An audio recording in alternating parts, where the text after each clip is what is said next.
Buonasera, spero che mi sentiate. Good evening. I hope that you can hear me. We are about to conclude the 6th edition of the Festival for Economics of Trento. And as you know, in this edition we discussed very many topics, also interrelated one with the other, and I think that it was specifically interesting to see the relations between them. Economic freedom is the topic that we chose to guide our reflections. Problems and consequences linked to the so-called globalization was another issue, as well as the need to give more strength to political Europe and immigration policies. These are just some of the very many topics that we addressed, those that were recurrent, so to say, in the various meetings. In these meetings, economists analyzed the economic crisis that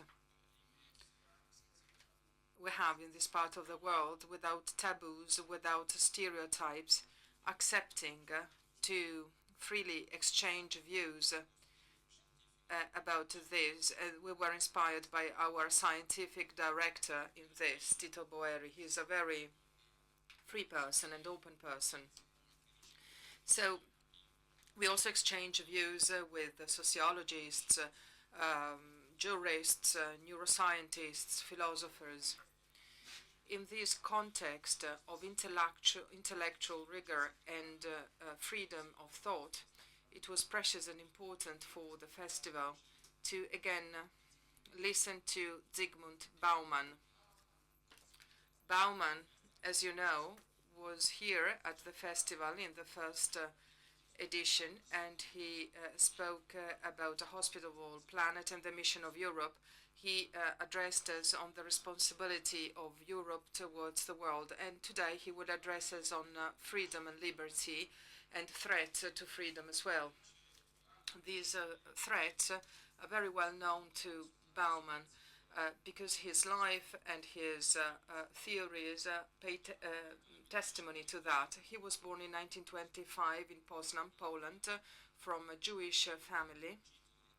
He fled at the beginning of the war to the Soviet Union, and then when he came back to Warsaw after the war, he got his university degree in sociology, and in 1956 he participated in the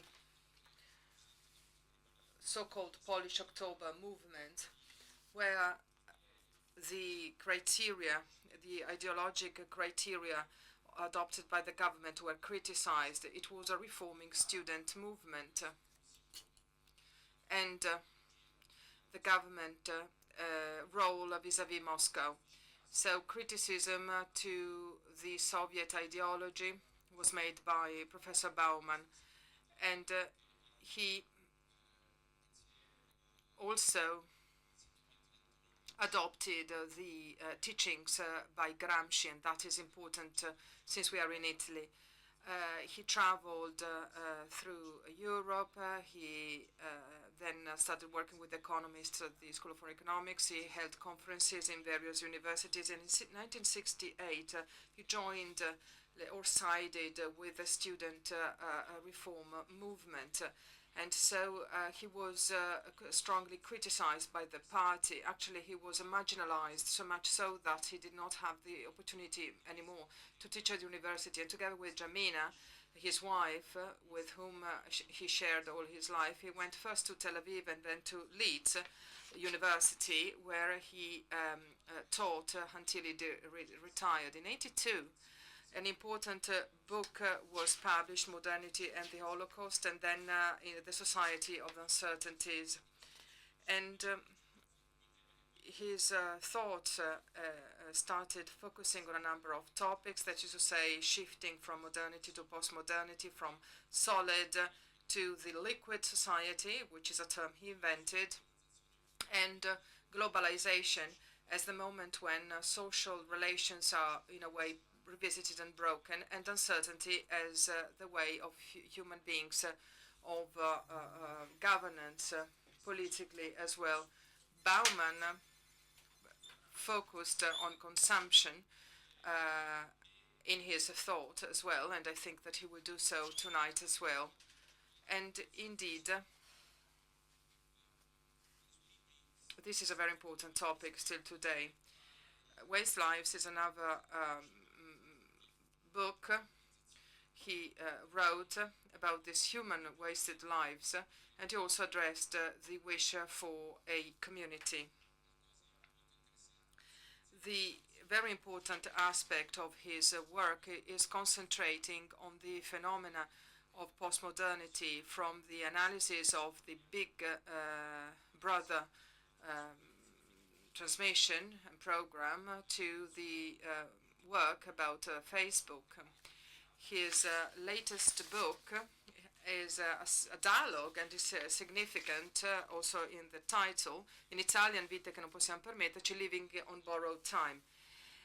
And then he also wrote a book about Europe as an adventure, whereby the attempt is made to try and make the planet hospitable as being a very important aspect of our lives. So the fact of being hospitable also here in Italy, a place where people from other traditions and religions would come and would be accepted and welcome.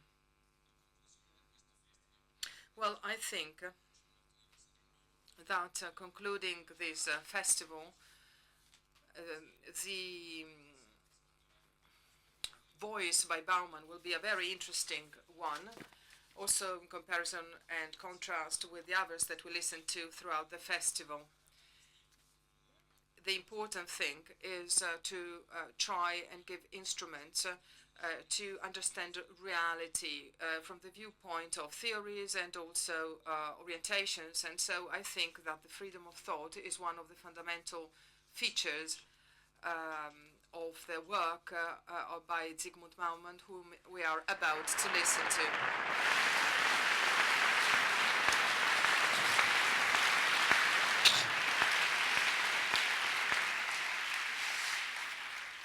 I'm very grateful to you, Giuseppe Laterza, for a generous introduction. I only pray that my delivery will match the quality of your introduction, generosity of your introduction. And I wanted it also to start from praise of whoever articulated the major theme of today's Festival of Economics. Because whoever did it put his or her finger on the most important challenge, which is probably facing us and which we have to brace ourselves to confront in quite near future. In confini della libertà economica. That's the crucial problem, the upheaval which is expecting us. To find out that the economy which actually presented itself and justified its form, its shape, its way of acting by increase in our freedom, freedom of consumer, freedom of choice, plenty of things to be choiced about, that this kind of economy acted on, in a sense, false pretenses, because we are coming to realize now that instead of expanding, widening the range of our options, which is the essential foundation of every freedom, this range of options is being systematically narrowed. And I will give you just few off-cuff examples of what I have in mind, narrowing the range of options in front of us, limiting our freedom quite quickly, and above all, limiting the freedom of future generations, of your children and your grandchildren. Well, one example, one case, there was an information recently in newspapers. It flashed for a few days, as normally news do in contemporary press, and then disappeared. I don't know whether many of you noticed.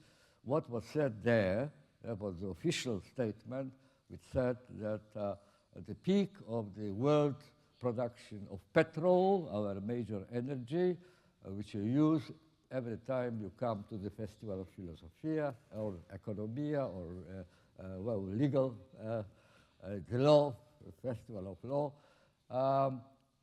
The peak has been reached in 2006. And from then on, for the future, there will be only the way down. And that happened, mind you, ladies and gentlemen, at the very moment when new powerful economies entered the competitive market, vying for the existing supplies of energy. China, India, Brazil, South Africa, probably not only them, there will be more of them coming in, trying to supply their citizens, and there are millions and hundreds of millions and billions even of them who haven't had cars so far, to switch to this kind of energy-devouring means of transportation. The other information, also recent information, according to the latest computation and computerized models, until 2020, the prices of food, including the essential food, will double. Already they are going up very quickly. Already we have signals about food riots coming back from the 19th century. We thought they have been forgotten. They are coming back with a vengeance. For the time being, they are happening in faraway countries, exotic countries. We don't hear about them very often, but they are coming back. And third element, the rapidly rising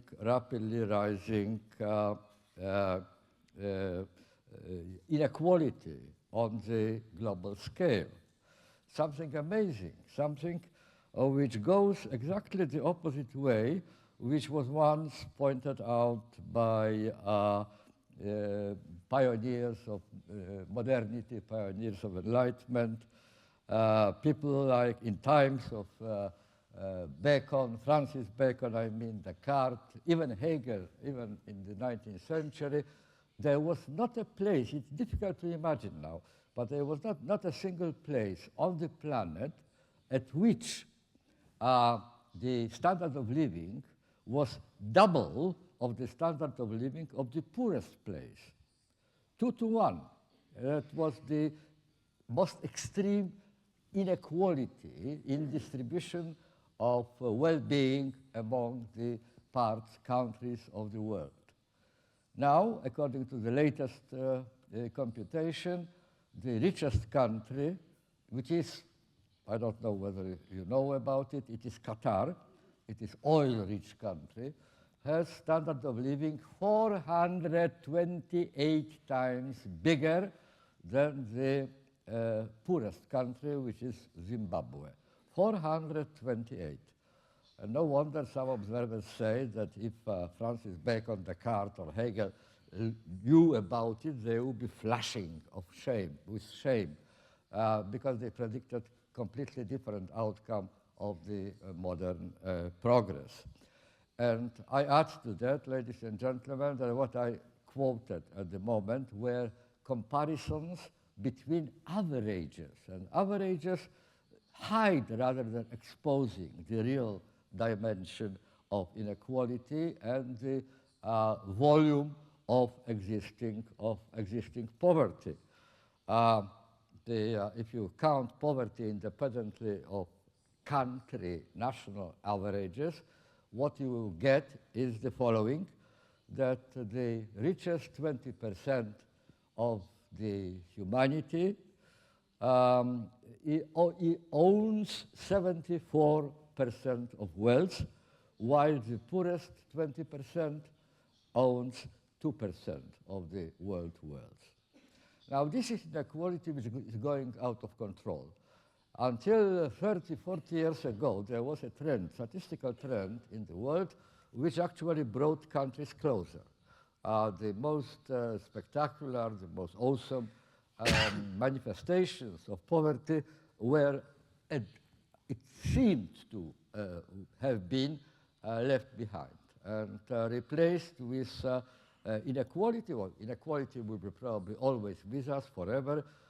There's no medicine against that, but it really went out of control in the last 30 and 40 years because of the very profound transformation in the worldwide distribution of political and military forces, and also because of the process of globalization, which I won't expand upon. I know, I presume that you know what we are talking about. And the question which emerges is why this trend, contrary to optimistic, sanguine, full of hope expectations of the pioneers of modern development, why we move in this direction suddenly, out of the sun.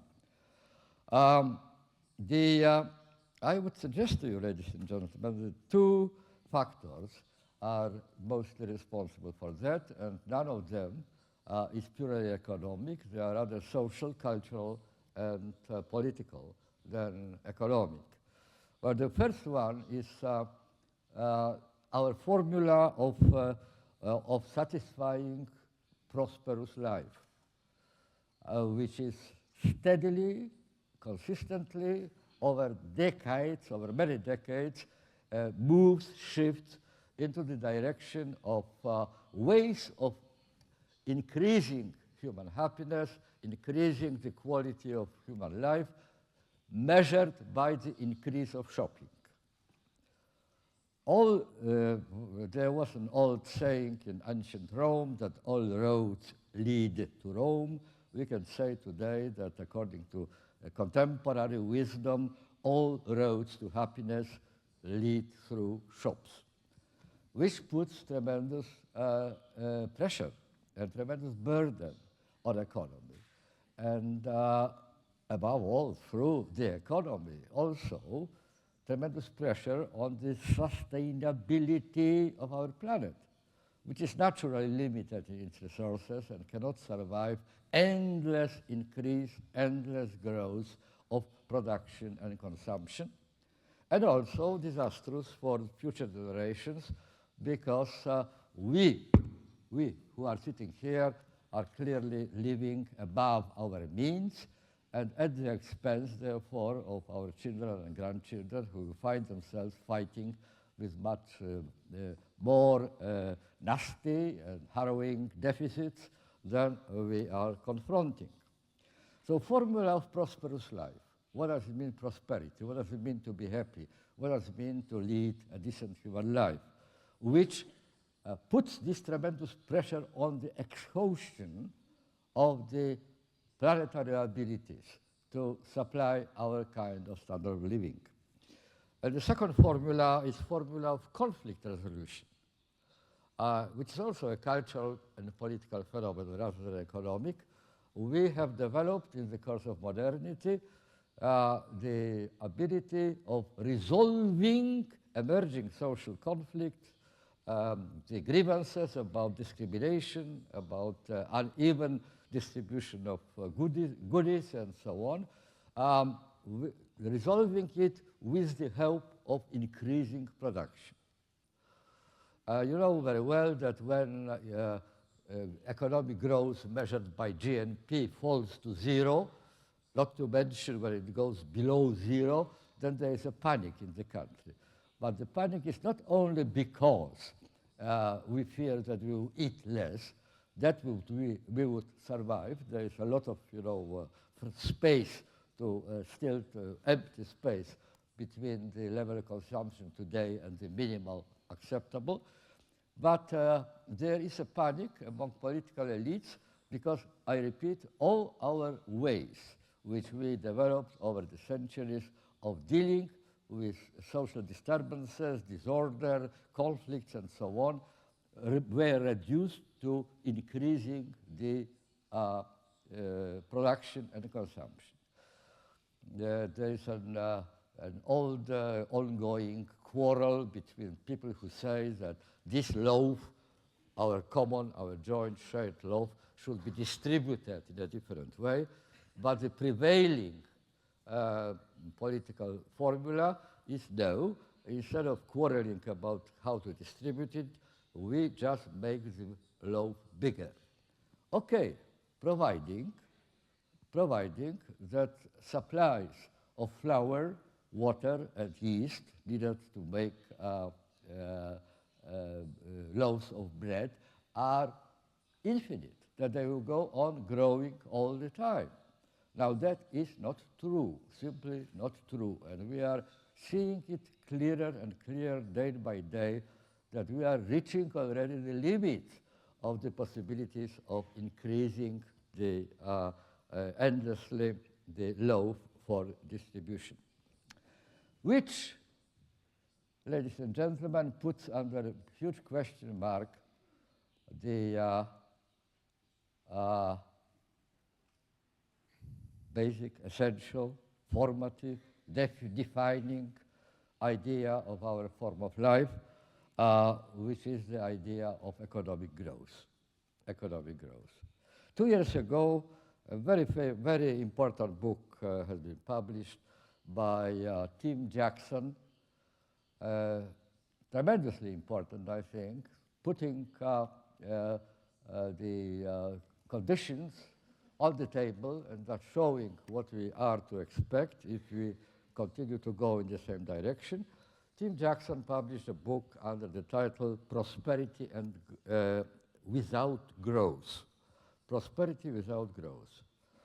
The book is very, very frightening, at the same time very, very optimistic, because he believes that we can find alternative, other different from the present ways to increase happiness and feeling of prosperity, satisfaction, life satisfaction, omitting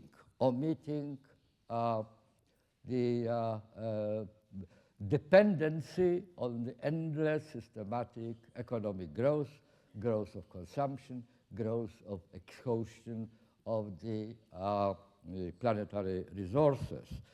The alternative, if we don't do that, says Tim Jackson, our children and grandchildren will face a hostile climate, depleted resources, the destruction of habitats, the decimation of species, food scarcities, mass migration, and almost inevitably war.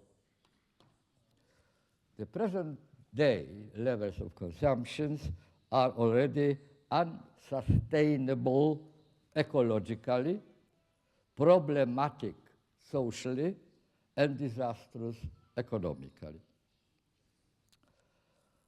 Well, that is what Tim Jackson says. I think it's an important book to be much more, sufficiently important to be much more debated and discussed than it is.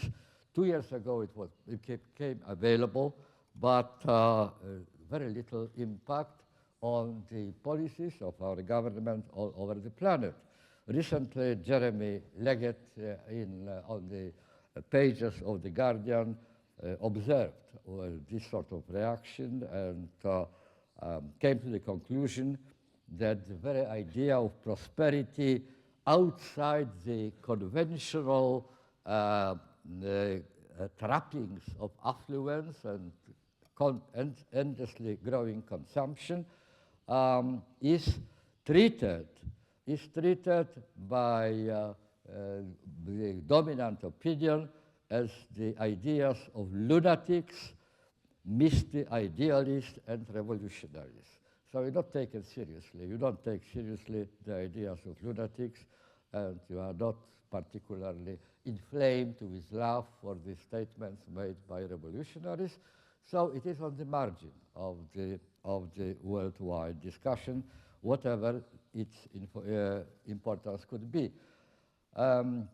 Tim Jackson says that this alternative to conventional trappings of affluence could be found inside relationships, families, neighborhoods, communities, meanings of life. There are enormous resources of human happiness which are completely untapped. The other statement, alarming statement, which I would like to bring to your attention, is even older than Tim Jackson's book, 20 years old. 20 years old, and it comes from Elinor Ostrom, an anthropologist who went to places, well, not very different, mind you, from Trentino. I think Trentino is more than any other area I know close to this ideal which Ostrom describes. Her book carries the title Governing of Commons. Commons are shared ground, which don't belong to anybody in private, but could be used by the whole community.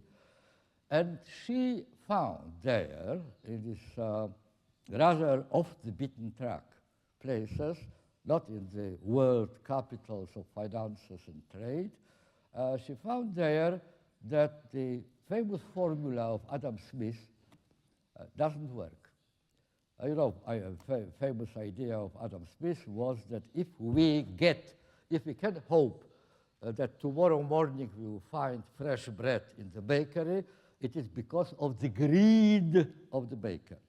So greed is actually the positive attitude, because thanks to greed of everybody survives and gets all these goodies which the social production can bring. What she found there was that spontaneously, by themselves, people are moved to produce and to share and to increase the communal wealth, so to speak, other motives than greed. The grassroots spontaneous reaction to the situation of a closely knit community is acting through, how to put it,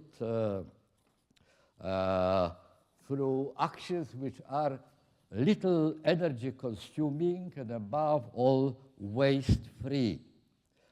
And people who are doing that find their satisfaction in an honest and sincere intra-community communication, in allocating and being allocated respect, reverence of other members of their settlement, and in respecting by joint forces the commons and open pastures.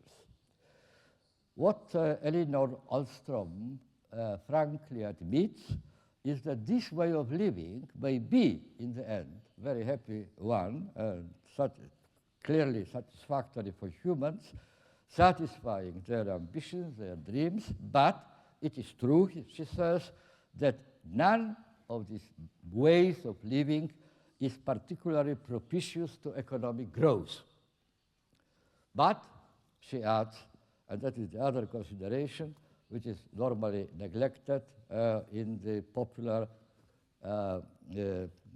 popularization of this sort of ideas, that on the other hand, it is being sustainability of the planet and its inhabitants friendly. So it is hospitable to the planet, which can survive many generations to come, and particularly to inhabitants of that planet. Well, it is a fact that all these ideas which I just mentioned are, there's no question about that, very marginal in contemporary society. The policies accepted by most governments of the world go precisely in the opposite direction. I don't think there are many governments who think beyond the next general election. That's what counts. The consequences for our children and grandchildren, well, let that to parents take care of, counting on that the parents also will be rather convinced that it is better to have a better life now than to wait what will happen in 20 or 40 years' time. And here I come to the major message which I want to convey, the extra element which is not widely discussed, but in my view is very important. One of the causes, principal causes of the rather unpleasant economic plight in which we find ourselves is what I call commodification and commercialization of morality. Economic consumer markets are specializing in redirecting the human needs, human dreams, human desires, which were satisfied traditionally without mediation of the market, without going shopping, redirecting them so that the road to their satisfaction leads through shops. And when I say, ladies and gentlemen, commodification and the commercialization of morality, I have in mind such basic, essential needs of each one of us, like taking care of our near and dear, dedicating our time to their problems, helping them with their problems, and so on, so on. I suspect, ladies and gentlemen, that we all here, at least I do, feel guilty very often. We have these guilty feelings that we are unable to spend enough time with our nearest and dearest, family and friends. We don't dedicate enough time to listen to their problems as attentively and as compassionately as such problems would require. We are unable to do what people loving, people friendly, people really wanting to care and help feel obliged to do, namely, be there always for you, whenever you need me.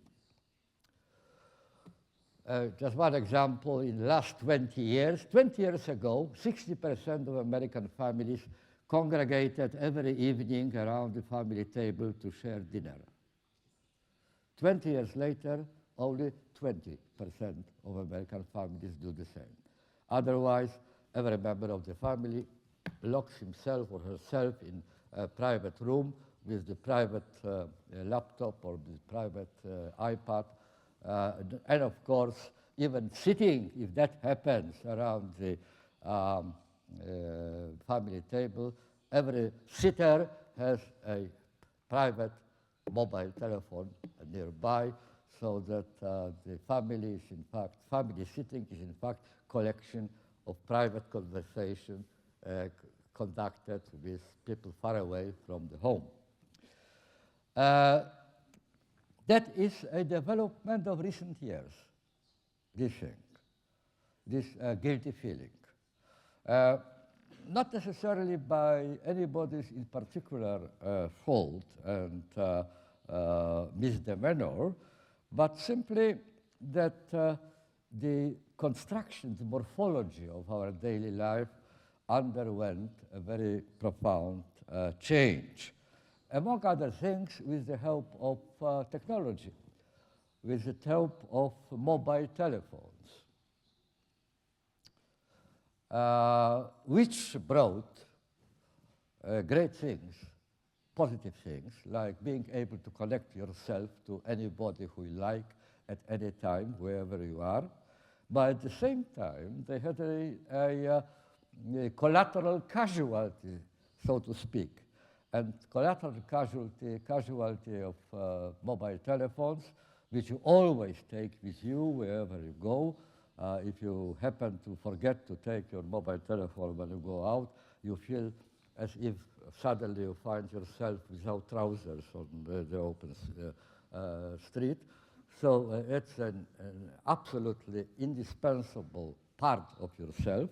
Now, with the introduction of that, the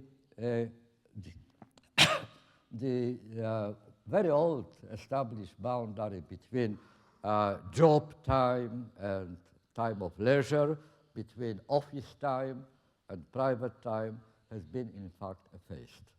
All time now is job time. All time now is the office time. The office never closes. Why? Because you have your office always in your pocket. You are always with you. You are constantly on beck and call. and there is no justification any longer. I'm terribly sorry I didn't get the message because I was away from home. It doesn't. No. How come you are away? Why? How? What is your right to go out without your mobile telephone? So there is no justification, no excuse. You have to work full time. In fact, ladies and gentlemen, the higher you go up in the hierarchy of jobs, the less private time you have. It doesn't matter whether you are at home, whether you are on weekend stroll, whether you are in holiday hotel, you are always at service. And that, of course, creates the guilty feeling. I love my children dearly, but I can't spend as much time with them as I would like to. I simply cannot be there when they need me. That's the constant theme today about the tragedies of average, well-off family. That is problem which haunts them. Obviously, ladies and gentlemen, consumer markets cannot repair that situation. But what they can do, and what they do with great energy and great ingenuity, is helping us to mitigate our guilty conscience. Commercialization of morality means that instead of these primitive, homemade ways of expressing your love, you can express your love via shopping, and most of us do.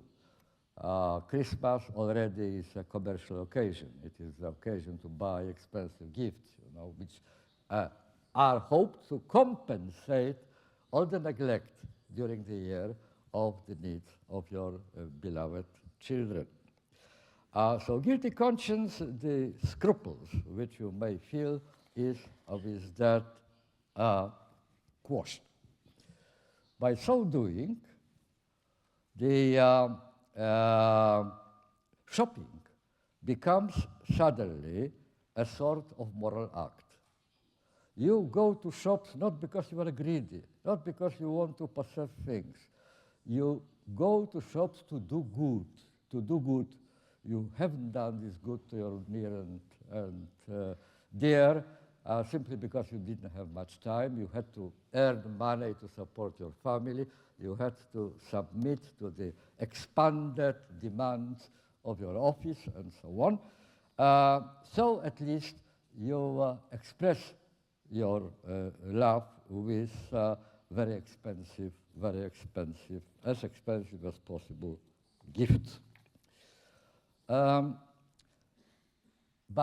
that has repercussions. That has the consequences. There is a vicious circle here in this situation. Once you become adjusted to this shopping way to regulate your relations, to supply, to sustain, to support, to develop your relationship with people around you, you are slowly, willy-nilly losing your old social skills of doing it the primitive way, without shops, without expensive gifts. You forget how that could be done unless you can fight for the opportunity to deploy them. And that is dangerous. Why? Physical pain, ladies and gentlemen, is very important armament of every living being. Without pain, if you were afflicted with non-sensitivity to pain, you would be in constant danger. Because pain is a signal. Pain is a signal. Pain is a signal there is something wrong with your organism. You feel pain, you go to the doctor, you get the drugs, you get medicine, you get surgery, whatever is necessary. It prevents development of something very, very dangerous for your survival. That is about physical pain. Now, moral pain, guilty conscience, is also very important because it signals something very dangerous. Not disease of your organism, it signals disease of your family, of your neighborhood. It signals the new frailty of human bonds. human bonds.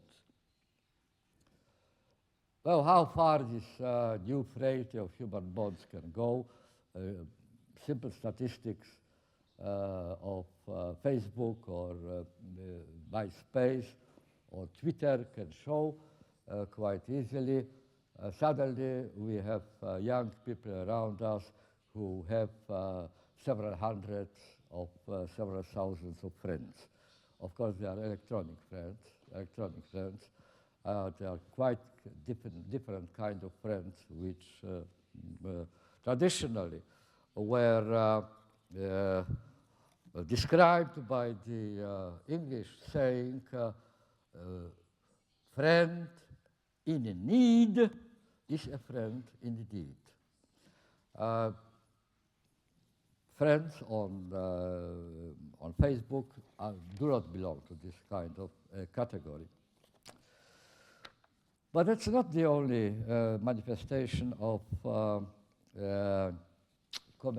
consequences of the commercialization and commodification of moral aspects of human life.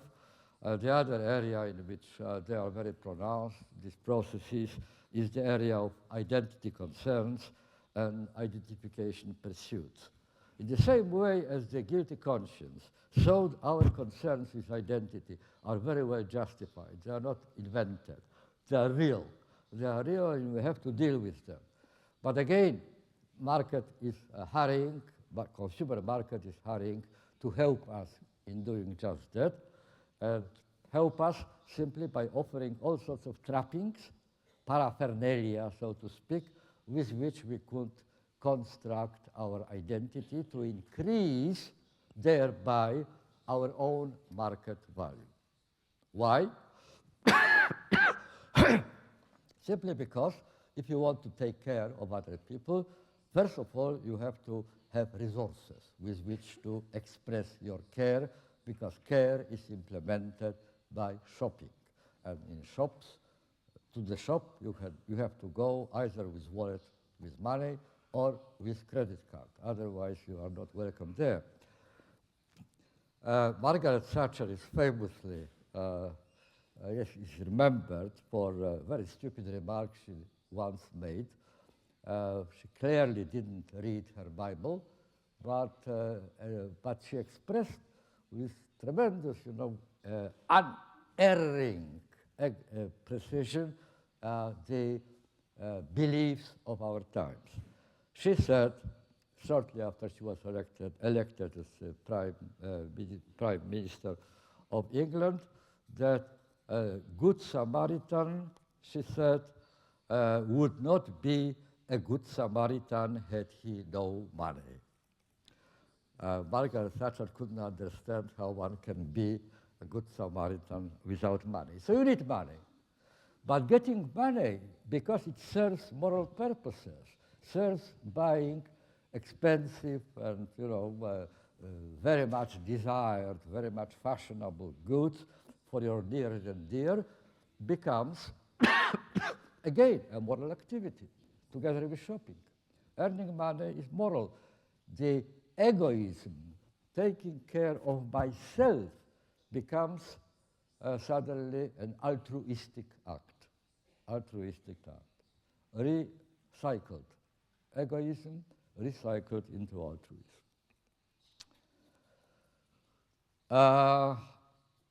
And the third element of commodification and commercialization of morality by consumer markets, the impact of consumerism on sustainability of our shared home. Now, that is an issue which I think is known very well known to you. You are realizing, even if it doesn't reflect itself in your daily conduct, but theoretically we are all aware that the resources of the planet are limited. They are not infinite. At some point, particularly when Chinese go all around the world and buy out all the sources of petrol, we are becoming painfully aware that there is not enough resources for everybody. That everybody knows.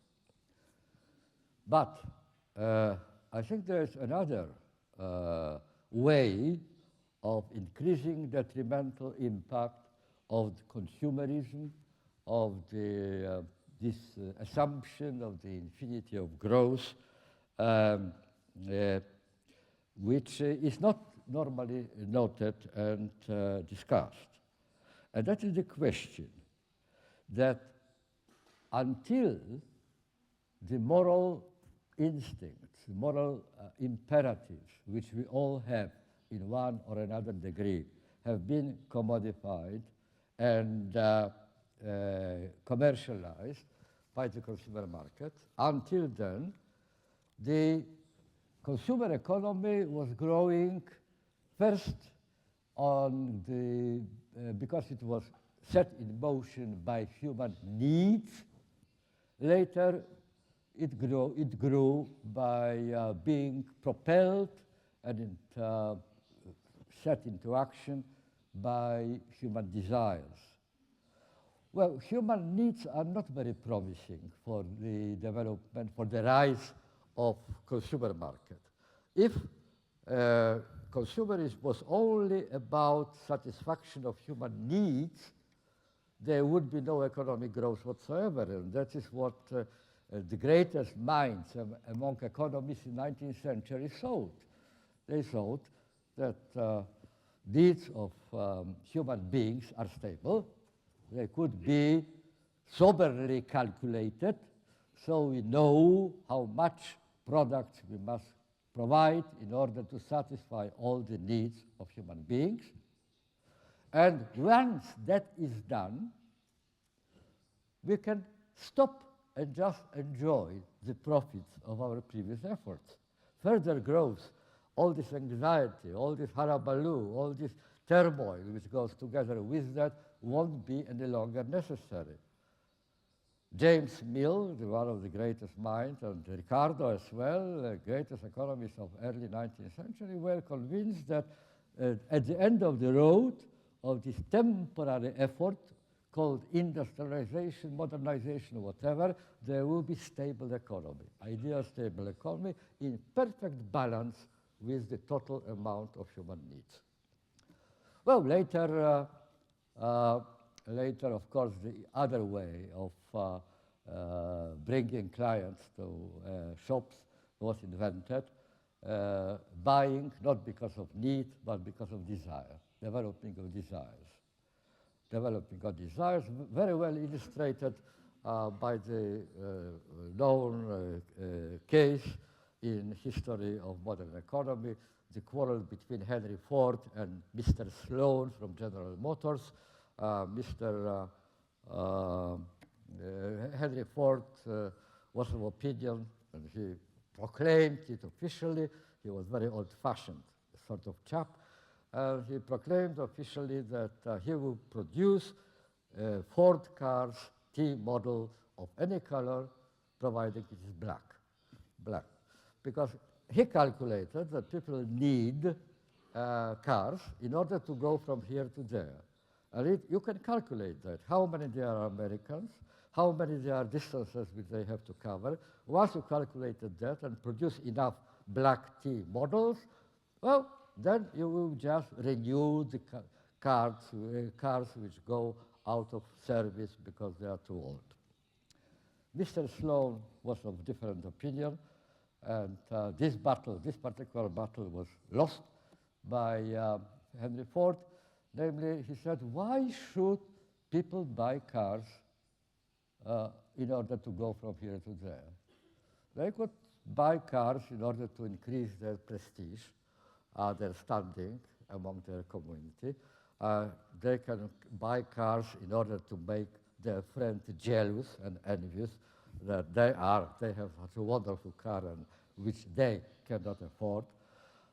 They can buy cars in order to tempt girls, to prefer the specific services, and so on, so on. In other words, you don't buy a car because you need to satisfy needs. You buy a car because you desire some other situation of yourself, a better situation from one point of another, depending on your desires. But desires, of course, is much more prolific, much more fertile than buying of needs, much more promising for the expansion of consumer economy, but still limited.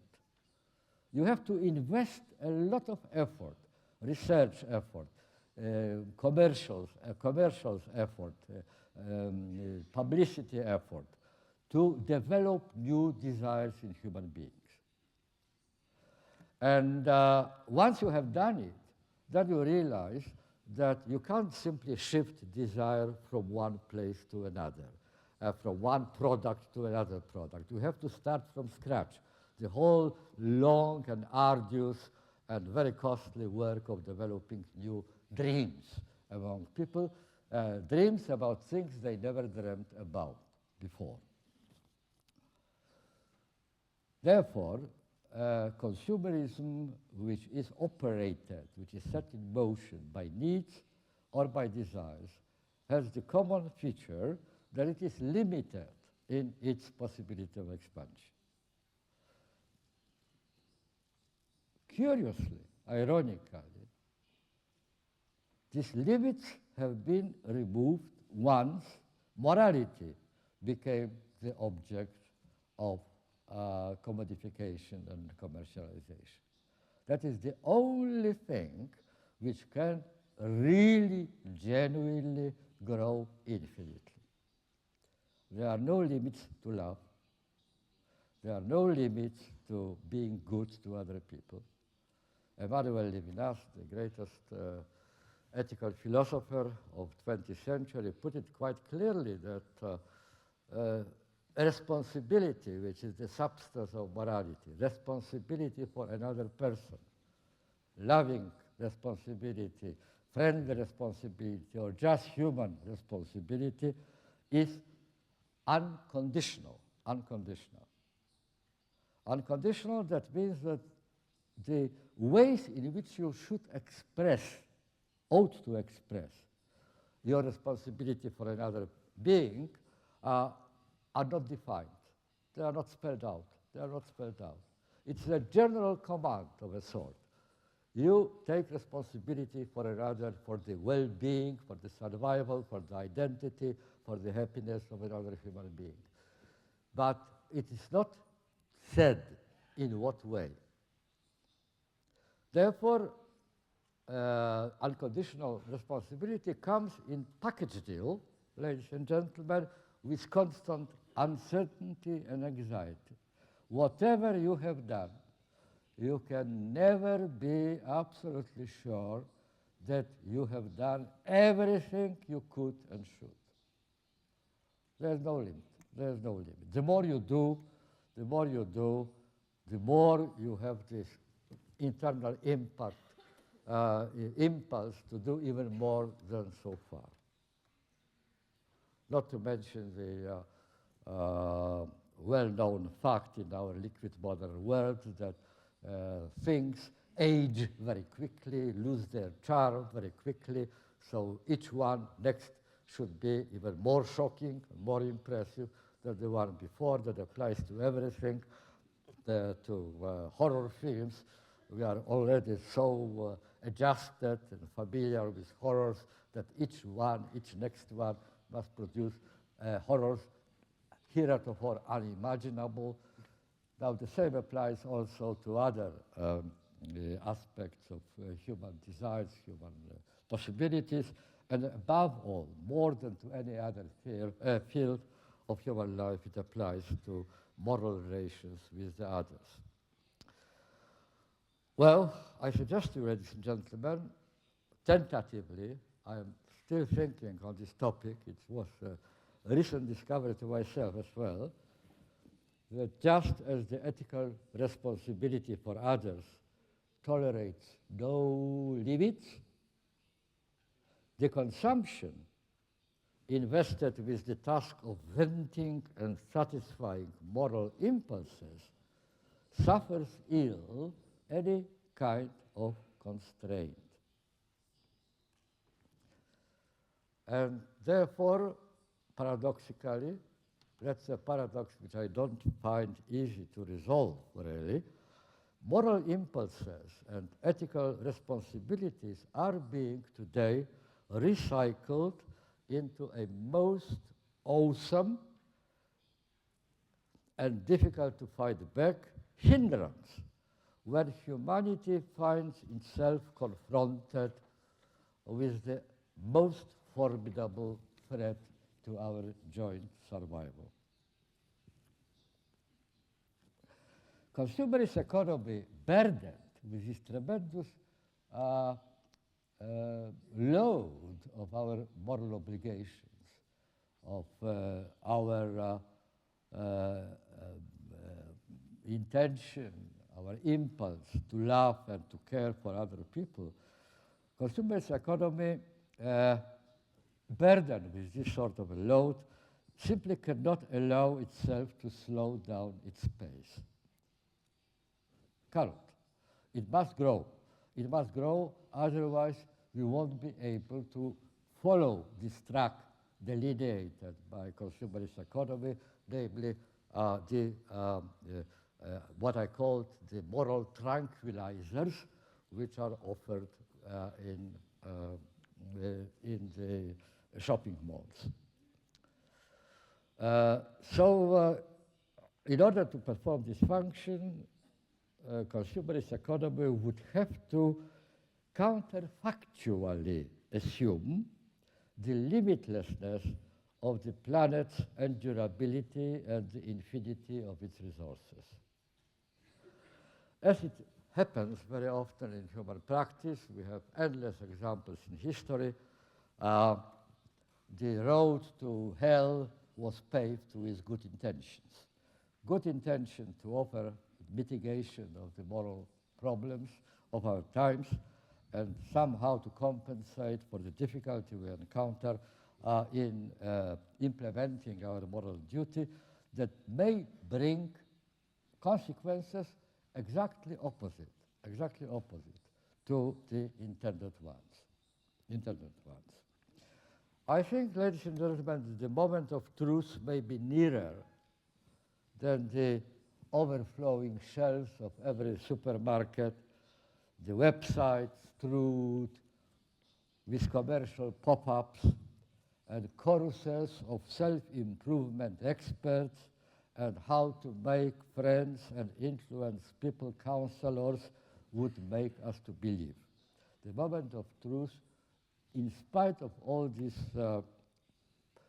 proliferation of goodies in our consumerist society, is really near.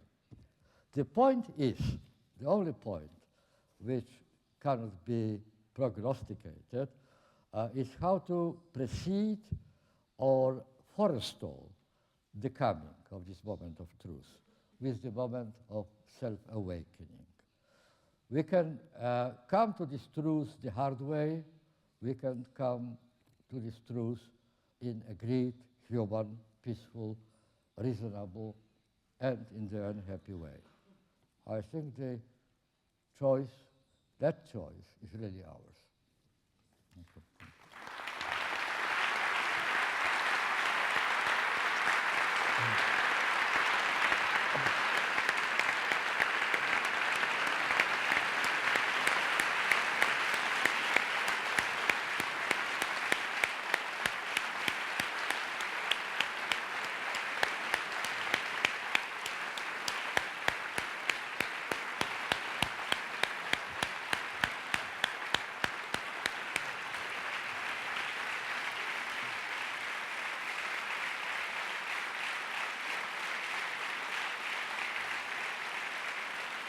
Bene.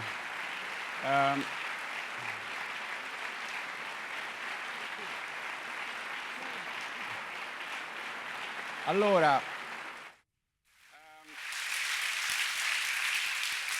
abbiamo... Well, we have some time for questions.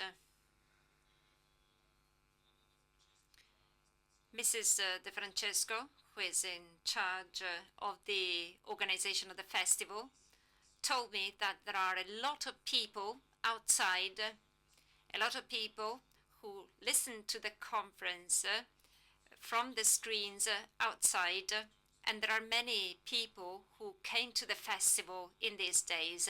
And this is a positive sign, the desire for knowledge. Here they are.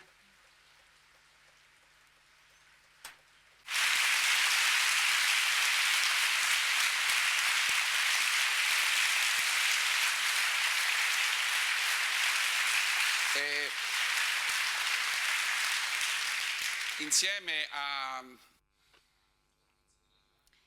Together with Mr. Delay and the other people who make up the organizing staff, we decided not to give numbers, not to say, well, this year there are more people than last year, but I think that we can honestly say that in qualitative terms, this is a positive sign.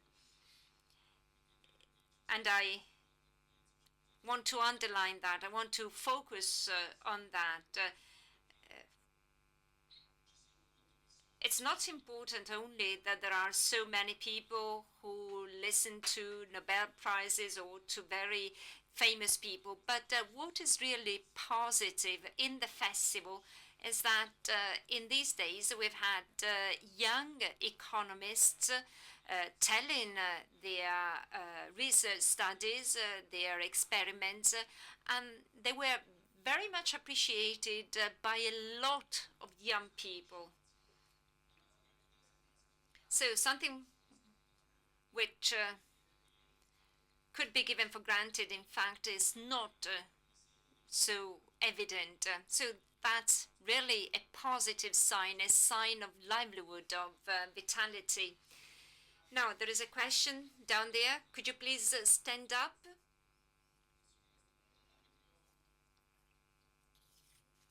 Good evening. Well, first of all, I'd like to thank you for your magnificent words. During your speech, Prodico of ancient Greece came to my mind.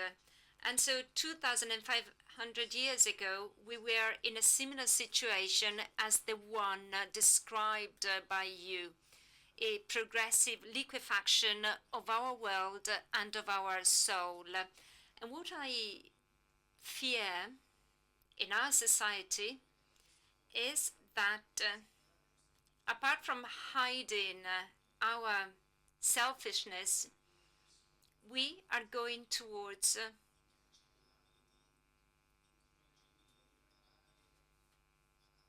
a form of apathy. So we are no longer able to live our life based on the colors, on the tastes, whether good or bad. So we're losing the sense of life.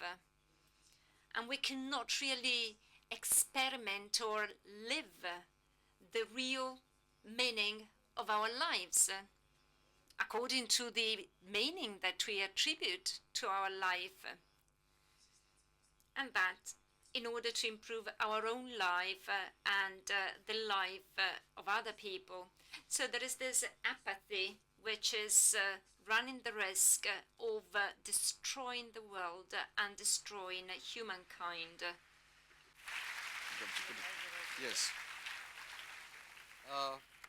You hear me? Yes. Well, Hans Jonas, another great ethical philosopher of 20th century, pointed out very interesting things, that in recent years, definitely in recent years, it is a matter of several decades at the utmost, we have developed means of influencing things which are at enormous distance from us, and both in space and in time. We are doing, by our daily choices, without noticing even, we are doing the defining job of the conditions which our children and grandchildren will inherit. So we are affecting the life of generations not yet born. And whatever you are doing here in Trento affects people, prospects of their life, of people living in Bangladesh. Whatever is happening in Malaysia affects your own future prospects of job, employment, well-being, and so on. We are all interconnected, interdependent, without being able to give the desirable direction of this, to this interconnectedness and so on. In short, Hans Jonas put to us that we have developed for the first time the means of affecting conditions and life of people and places tremendously distanced in space and in time. But, he added, our moral imagination is still at the level of Adam and Eve. So the new phenomenon is the enormous potency of acting with inability to develop a similar, a parallel moral imagination of the consequences of our action. That's the problem, that's the trouble. No one is deliberately doing harm to our grandchildren world. Everybody is, of course, full of good intentions to leave the children and their children the best possible inheritance. You will be giving over your Italy to Italians of 22nd century. And everybody probably desires very sincerely, very honestly to give over the country in a best possible condition. But the logic of our daily life, the way we go about satisfying our needs, these two formulae, which I mentioned at the first part of my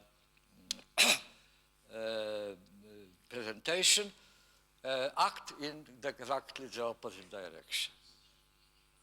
And we could repeat after what I said about Francis Bacon, Descartes, Hegel, being red in faces of shame, seeing the contemporary inequality which they declared war on. Probably we, from our graves, may be red in our faces, seeing what sort of a world exhausted of resources and bereaved of good choices we have left to our posterity. That's the problem, and I don't have any recipe. I am not able to give you any prescription how to go about this paradox, that good intention produce very unpleasant consequences. Nevertheless, that is not a new phenomenon. That's not a new phenomenon. The discrepancy between moral imagination and the task which we are engaged in performing is a very old story, and the person who asked the question mentioned 200 years old story. Well, that's all true. The only new element in this situation is precisely the enormous, logarithmic, in fact, exponential development of the potency of our means of action, and the closeness between present condition of the world and the limits of sustainability of the world. It is common consent among people who calculate the sustainability of the planet that if the newcomers to the developed world implement their desires, quite legitimate desires, they would like to live as pleasant life as we do, as opulent as well provided, as fascinating, as adventurous as we have. But if they implement that, we would need 5 planets, not 1, 5 planets, to raise their consumption to the level of our European and American consumption. We would need 5 planets. And for the time being, that is, at least for the time being, that's out of the question. So they are very hard moral choices. I am not saying that in order to demobilize you, because I really do believe that there is a lot which can be done to prevent these most repelling, most frightening scenarios. C'è un'altra domanda, la prego di stare nei limiti della precedente domanda, temporali, quindi grazie. Io faccio parte del movimento per la... Well, I belong to the movement of happy degrowth, which is headed by Serge Latouche. And the principles that you mentioned in the first part of your conference are principles which are very similar to those which animate our movement, which unfortunately is very marginal, but I have the impression that it's becoming less and less marginal. That said, I have a question about a different topic. In one of the conferences these days, a speaker said that you move the attention from production terms to consumption terms, and by so doing, you completely abandoned Marx. Well, I've got the impression that your thought is in fact a confirmation of Marx's thought. So since you're here, you can spell out my doubts. I'm not so sure, really, because in times of Marx, not because he was a stupid man, on the contrary, he was very wise, but he was very in line with his times. And the idea that there might be suddenly the questions like sustainability of the planet didn't occur to Marx. Marx was convinced, like so many other people on the left and the right of the spectrum in the 19th century, that the whole problem is the question of management. There is good management and there is bad management. If you go about your household in the wrong way, you pay the price, but it can be improved. So he shared in the Enlightenment view that our fate is fully, completely in our hands. It is the question how we organize our life. Now we come to the conclusion. I believe they are worth consideration, even if there is no final proof that they are true, but we are coming to the conclusion that there are also limitations to libertà economica which are beyond our control. We simply cannot do anything about them. We have to accept them. Yes, they are, and draw conclusions. Draw conclusions. Try, for example, to stop sending by planes fruits from one continent to another, and to be satisfied with the fruits which are grown in the beautiful and very fertile soil of Italy. Why should you necessarily bring them also from Australia? Just one example. There are hundreds and thousands of such examples. The person who asked the question made reference to the movement, to the experiment. There are plentiful experiments like that around the world which are trying to find alternative ways of living in peace with our future generation and with planet and with every neighbor around. The general principle, again, beyond our wishes, is that every majority in history started from being a minority. There's no other way of becoming majority.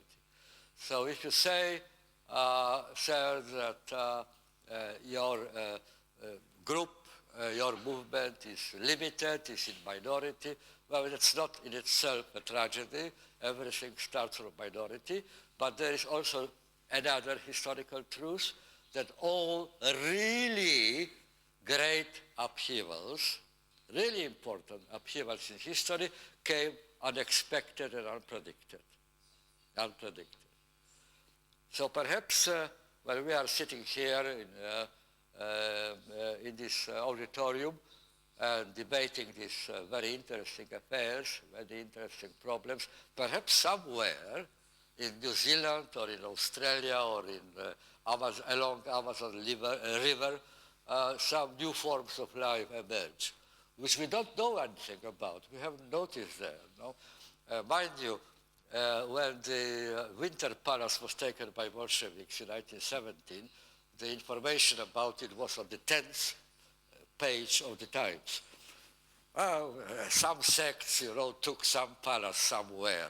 It doesn't really very much matter. That shows what is our ability to predict importance of affairs which are happening. So I want to believe that this minority you mentioned will be subject to the same rules of history. Bene, ringraziamo molto Zygmunt Bauman e io chiamo... So many thanks, Zygmunt Bauman. I'd like to invite the people in charge of the festival to come over to the podium for the traditional goodbye. So first of all, the scientific director of the festival, Tito Boeri, and the dean of the School of Economics, Paolo Collini, the local councillor, Maestri, the president of the University of Trento, Mr. Cipolletta, and the president of the provincial authority, Mr. Delay.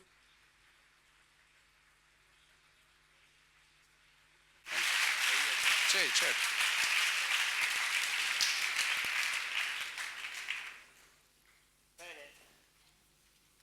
Grazie, come da tradizione. Thank you. As tradition goes, just a couple of brief words on behalf of all the organizers. Words which really come from my heart. Many thanks to Professor Bauman, who shared with us these very deep thoughts. And many thanks to all the actors of this 6th edition of the festival.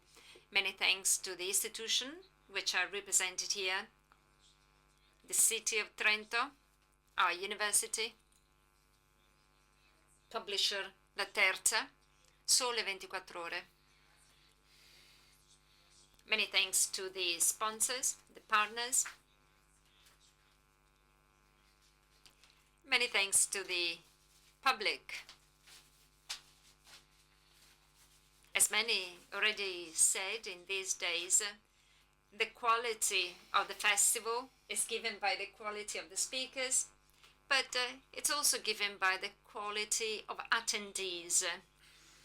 And since the first edition, we have really witnessed to a huge increase in the quality of attendees. And by quality, I mean very interested people, very motivated people, people who do not come just to have a look, but because they think that coming to the festival, they can improve their ability to be responsible citizens. Earlier, the young man spoke about apathy. Well, it's true. Our festival wants to be an antidote to apathy. And the contrary of apathy is not only sympathy, but trust and feeling as people who share the same fate. So we like to launch these bridges. Well, we are used to closing the festival with the traditional thanks, and also with some commitments for the future. I remember that last year the final meeting was with Roberto Saviano. And in closing the festival with Roberto Saviano, we all committed to doing something in showing and offering attention to the many citizens, specifically young people, who in the south of our country work and act to create prospects for the future and for a new civil movement. I believe that we honored our promise. In Naples, we had a preview of the festival on the 28th of May, and we talked there about moonlighting, about black market, about the various sides of the economy.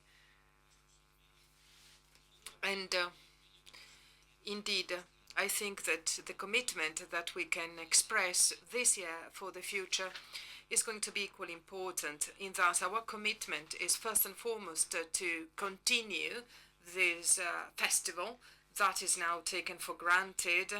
At the end of the first editions, we normally asked ourselves whether we would organize the festival the following year, but now everybody expects that there is going to be a next festival, and that goes also for this festival. So we will have a 7th edition. And in a way, we already announced that we will have the President of the Italian Republic here next year. President Napolitano will be with us, will join us next year. We are very proud of that.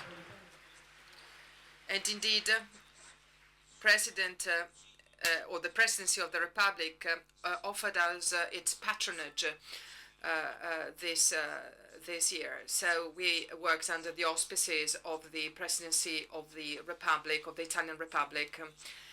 And so that was very important for us, of course. We will continue working in Trento and Rovereto as well for the festival. We will try and renew a bit its format, even though I think that it did not go wrong. It was successful so far.